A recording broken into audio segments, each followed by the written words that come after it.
Now, from WYDC TV, this is Big Fox News at 10.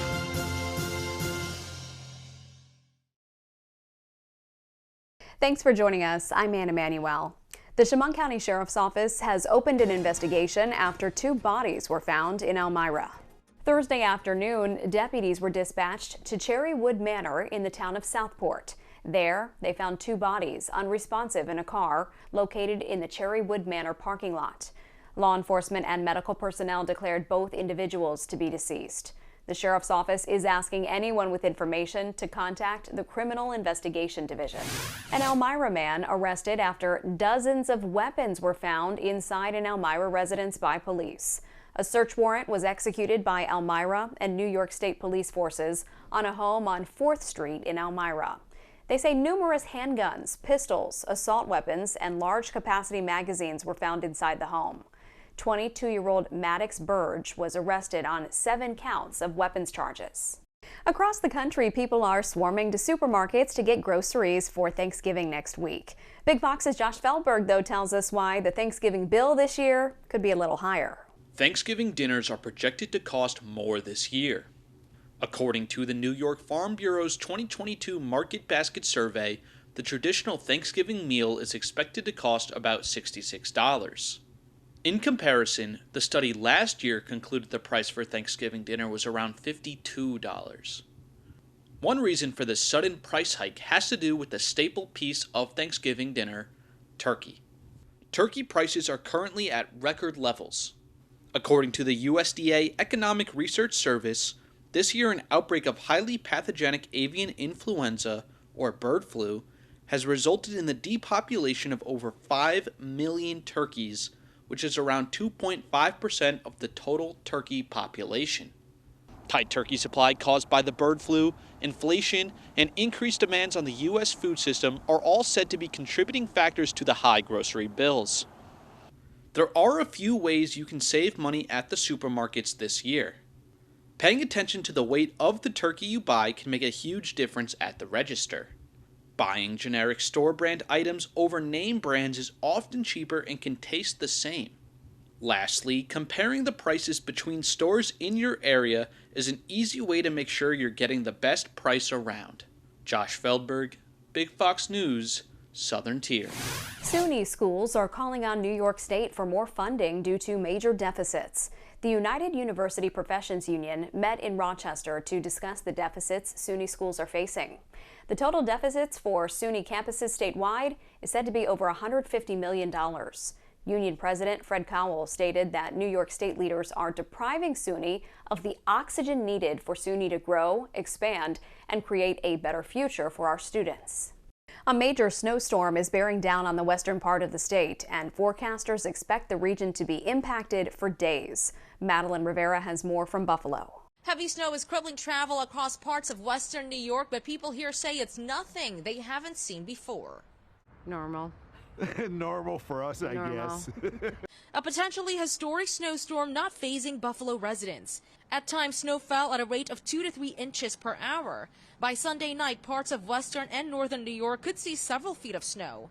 People say they're prepared to hunker down for days. I'm an RN at a trauma center, and I've packed a bag. I have to work Friday, Saturday, Sunday, Monday. The snow picked up on Thursday night and quickly reduced visibility on streets. Nearly a dozen counties remain under a state of emergency, and commercial vehicles have been banned from the New York State Thruway. Crews have been working around the clock to clear available roads. We would get these gusts that'll come across and kick up the snow into a sort of a frenzy. And any loose snow that's out there gets picked up really quick, reducing visibility even further. Forecasters say the lake effect snow has a high water content, making it heavier and more likely to take down power lines. Outages have already been reported across the region. Officials in Erie County issuing this warning to people about using generators.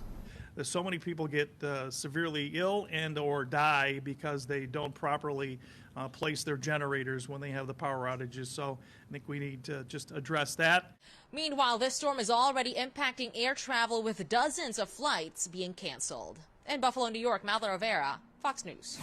The man accused of killing 10 people at a supermarket in Buffalo is expected to plead guilty. According to two lawyers representing the families of victims, Peyton Gendron will be pleading guilty to the May 14th massacre, where he's accused of targeting the black community. He's set to appear in court on Monday. It's the end of an era on Capitol Hill. Speaker Nancy Pelosi is stepping away from her role after leading her party there for nearly 20 years. Doug Luzader has more from Washington. I will not seek re-election to Democratic leadership in the next Congress. We knew Nancy Pelosi would have to turn over her gavel to Republicans next year after Democratic losses in the midterms, but she is going a step further now. She will no longer lead her party in the House. A new day is dawning on the horizon, and I look forward, always forward, to the unfolding story of our nation. The praise poured in for Pelosi, from President Biden to her colleagues and rivals on the Hill. My colleagues elected me to be Speaker of the House. Pelosi first became Speaker back in 2007, making history. But there has been a growing chorus of progressives urging change now. And we also learned that Pelosi's top lieutenant, Marilyn Steny Hoyer, is also stepping down from leadership. Today is the day to celebrate Speaker Nancy Pelosi. All of that clears the way for Pelosi's possible successor as Democratic leader, New York's Hakeem Jeffries. And as Democrats prepare for this new era, Republicans are preparing to take over the House next year. Their majority will be very narrow, but they will gain broad investigative powers, already intending to launch a number of probes into the Biden administration, including the president's possible ties to his son's business deals. The Bidens flourished and became millionaires by simply offering access to the family. It's time for Big Fox's Pet of the Week. Tonight, we meet Lucy, and you just might love her. Lucy is a 5-year-old black Labrador. So Lucy is very playful, high energetic, high energy. She's almost 6 years old and still loves to play. Toys, very affectionate, loves attention. Lucy currently lives at Carrie's house, but doesn't always get along with Carrie's other dogs. Because of this, Carrie believes that she would do best in a house where she is the only and top dog. I think she would do well and best in a home that is where she's the only animal. She has never been exposed to cats, so I'm not sure how that would, other than the one outside that she barks at. Lucy is always high energy and would do great in a family who is the same. I think a yard, a place to run, and somebody that's very active would probably be good for her. Lucy is an absolute sweetheart who loves people and being outside. She loves to cuddle, she loves to play with toys, loves to, catch a ball once in a while. She's up to date on all of her shots and is spayed as well. Lucy would do great in a home with a single person or a family with older kids. To adopt Lucy or to check out any of the other animals that Paws and Purrs has up for adoption, you can go to pawsandpurrs.org. Maggie Hall, Big Fox News, Corning. Your weekend forecast is coming up next. Plus, billions of dollars worth of cryptocurrency has disappeared. Now Congress is stepping in, but it could be too late for investors. I'm Caroline Shively in Washington. I'll have that story coming up. Here's your local stock market update from Big Fox.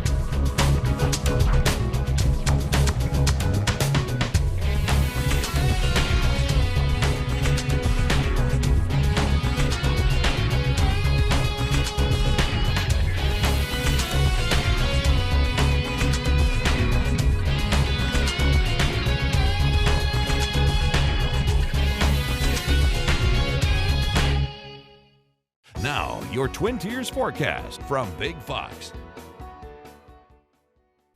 Hi everyone, welcome. I'm meteorologist Sam Ryan. As we look back over the last 5 days at temperatures, we saw them coolest here Thursday, 38, then up to 40 for our Friday afternoon. And of course, we've all been hearing about the lake effect snow. It will be breezy here for the day Saturday and Sunday, even up to the windy category at times. Could see some wind gusts, perhaps 45 miles per hour in some spots. Chance at a few afternoon or evening flurries moving through, and then we'll begin to see our temperatures starting to warm up a little bit more all the way even into Thanksgiving. Right now, Thanksgiving looks pretty good. It's a long ways out in the forecast, but the models are indicating that we could have a sizable storm tracking across the eastern half of the nation sometime around Thanksgiving, maybe pushed into Black Friday. So something to keep in mind It's up in the air yet of what we could see. Certainly highest likelihood right now looks to be mainly rain and maybe even some thunderstorms on Friday, and then perhaps changing over to some snow on the backside. But again, details are highly uncertain at this point. So we'll just stick with, for the time being, what we could see here going into the rest of the weekend. For Saturday, we see that snow still up there to the north. Front then moves on through. Here we are into the day Sunday. That's where we could get some light snow showers, maybe some flurries at times. And then once that clears, we'll see temperatures starting to warm up. As far as snowfall amounts, just through 7 p.m. on Sunday, see maybe an inch or two in some spots. Not much here locally, though. 26 degrees overnight, down to 22 at 6 a.m. Winds out of the southwest. Daytime low temperatures, this is upper teens to low 20s. And then daytime highs will be back in the middle 30s, so a little bit cooler here for the day Saturday. See mid 30s to low 30s in some spots. And the almanac shows the average high is 47. And the sunset will occur at 4:42 p.m. As we look at the average dew point, we start to see that climb Tuesday, Wednesday ahead of that next system we could see near Thanksgiving. High Sunday then, around 32. Again, chance at a few flurries in the afternoon or light snow showers, and winds, as I mentioned, could gust as high as 45 miles per hour. Otherwise, generally speaking, maybe around 30 to 35.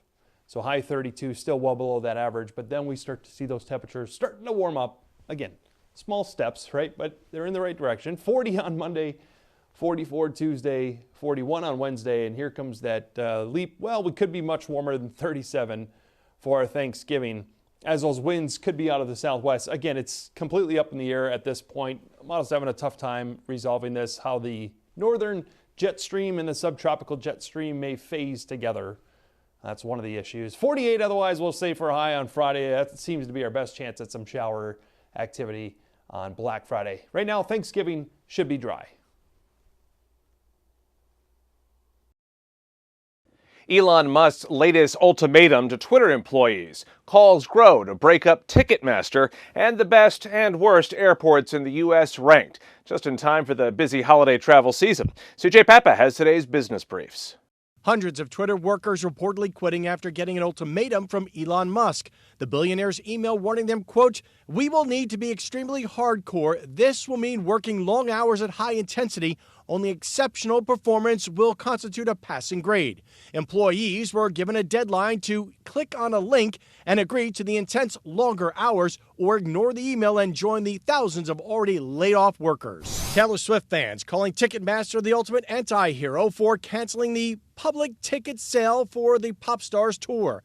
The company says it's because of, quote, extraordinarily high demands on ticketing systems and insufficient remaining ticket inventory to meet that demand. Congresswoman Alexandria Ocasio-Cortez urging fans to sign a petition calling for a DOJ probe, tweeting, "Ticketmaster monopoly got you down? Take action with the more perfect union." The Wall Street Journal says reliable flights and top-notch amenities at San Francisco International Airport landed it at the top of the list of best large U.S. airports. Rounding out the top 5, Atlanta, Minneapolis, Detroit, and Phoenix. And the worst, Newark, followed by JFK, Fort Lauderdale, Miami, and Chicago O'Hare. And this tabletop tree made out of Jameson whiskey bottles now available at Reserve Bar. The cost, $200. The bottles are empty, but kits come with a full bottle of Jameson Black Barrel. That's business. I'm CJ Papa. The man who led Enron through its bankruptcy proceedings and settlements is now leading cryptocurrency exchange FTX, and he blames the company's collapse on a complete failure of corporate controls. Carolyn Shively reports from Washington. It's a safe and easy way to get into crypto. I don't think so. And I'm never wrong about this stuff. Never. Turns out Larry David was right. And hundreds of thousands of investors who spent billions on the cryptocurrency exchange FTX were wrong. The sudden and spectacular collapse of FTX has sparked a hearing next month by the House Financial Services Committee. It's important for Congress to get to the bottom of this so that we can then respond to make sure that consumers are protected and that innovation can still occur in digital assets. Last week, a run on deposits left FTX with an $8 billion shortfall, forcing 30-year-old chief executive Sam Bankman-Fried to resign and the company to file for bankruptcy. That in turn destabilized other cryptocurrencies. This was just a house of cards that was waiting to fall apart. Bankman-Fried is now facing a multi-billion-dollar class action lawsuit filed by investors. And so are the celebrities who did television ads for him, including Larry David, Tom Brady, and Gisele Bündchen. I remember that classic ad about FTX where they had Tom and Gisele, when they were still on speaking terms, picking up the phone and calling Shaq on the phone saying you should invest in this thing. That is a classic Ponzi scheme. So it's ugly. It's a mess. The Justice Department and Securities and Exchange Commission are also investigating FTX for potential misuse of customer funds. In Washington, Caroline Shively, Fox News. Up next, how a tech firm is trying to make college more affordable. Higher education is not always financially viable, especially in times of hyperinflation. Now a UK-based startup is working to bring those costs down using a high-tech solution. Eben Brown has more from Miami. Economic downturns hit everybody, including college students who are quite literally being forced to choose between dinner or a degree. 11% say they're skipping meals in order to pay for textbooks. So a British tech company is cutting those costs by turning old textbooks into new hyper textbooks. They're doing all sorts of things like freezing their fees, increasing scholarships. But it's a very nice addition to then be able to say, we're saving you 50% on your textbook materials, and it's included in your student account. The company called Biblio fully digitizes traditional textbooks, making the text searchable. They've also added high-tech features to help improve performance, like learning tools and additional materials that go beyond just what was written on the page. Some publishers create, adaptive text, so there might be quiz questions or videos in their content. And then we also have created adaptive tech that we can apply to any flat book content. Biblio is partnering with more than 100 colleges and universities, and they claim students using their platform raise their test scores on average by 4%. Education technology was forced to push itself forward due to the COVID pandemic, and that trend isn't stopping. The expectations on technology and kind of the minimum requirements for accessibility have increased a lot. Now, there's quite strict standards. The education technology market was valued at $100 billion last year. It could top $300 billion by 2028. In Miami, Eben Brown, Fox News. What's being called the world's largest traffic experiment is being conducted in Nashville. It's named the Circles Project. The goal of the 5-day exercise, using 100 cars, is to find ways to get traffic moving more smoothly. Organizers say it's the largest open track field experiment in the world. It's being funded largely through the U.S. Department of Energy and the National Science Foundation. Artificial intelligence is being used to assess the impact of systems such as cruise control on the flow of traffic. Organizers say lessons learned from the experiment should improve both fuel economy and air quality, and commute time should be reduced for drivers locally, nationally, and globally. A show of support in Chicago. Varsity members of the St. Ignatius hockey team returned to the ice after a terrible accident involving one of their own. Anthony Ponce has the story. Everything we do from here on out will be to honor those guys, and they are always front of mind. The St. Ignatius varsity hockey team and their opponents from Mount Carmel sharing a prayer at center ice for the St. Ignatius JV team, quickly scoring the first goal in their honor. 16 members of the Ignatius JV team were hospitalized after a suspected drunk truck driver hit the team bus over the weekend in Indiana. We have many players that it's going to take some time for them to recover from their injuries. Coach McDonald says the JV team will not compete in the near future, but are keeping their regular practice schedule for normalcy and solidarity. At the end of the day, this is all about kids and about trying to get them to learn about themselves and, and be part of a bigger thing. And so down the road, I think they'll all be stronger from it. This first game back, an important step in getting back to a sense of normalcy. Everything for me is an attempt to get them back towards full health. It's an unfortunate incident, but we have we have a lot to be grateful for through all this. We'll be back with more after this. Let's leave you with a smile. For many people, choosing a name for their dog or cat is serious business.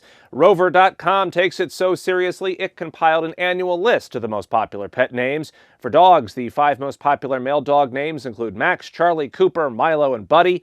Luna, Bella, Daisy, Lucy, and Lily were at the top of the list for female dogs. For male cats, it's Oliver, Milo, Leo, Charlie, and Max. And Luna, Lily, Bella, Lucy, and Nayla made the top spots for female cats. As for unusual names, some dog owners called their pets Beige. One of the trendiest cat names this year was Hocus Pocus, after the popular film. I'm Jamie Holmes. Thanks so much for watching.